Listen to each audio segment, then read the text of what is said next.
Sainsbury's to the customer service desk, please. This is a customer announcement. Today we're in Lidl in the Blacks Road. To highlight the fact that Lidl are selling Israeli products in the store. No excuse for home bargains to stock in any of that. All coming off the shelves.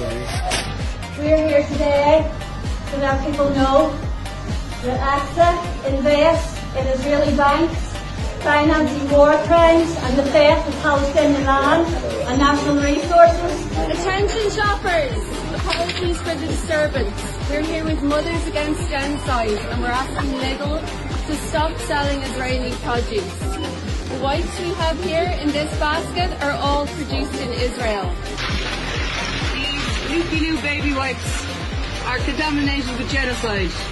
We're going to remove them now and take them up to the manager and tell them the people of Bundoran don't want these in Lidl. 1, 2, 3, 4.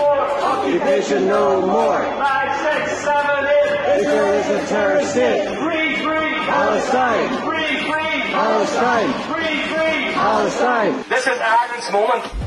We had our genocide.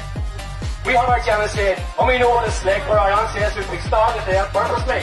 International Court of Justice found that plausible genocide is occurring and it's being done by the Israeli occupation forces. Boycott Israel! Boycott Israel! Boycott Israel! Boycott Israel! From the river to the sea! Palestine will be free! 14,000 dead children have been murdered. We cannot fund Israeli businesses. Boycott AXA.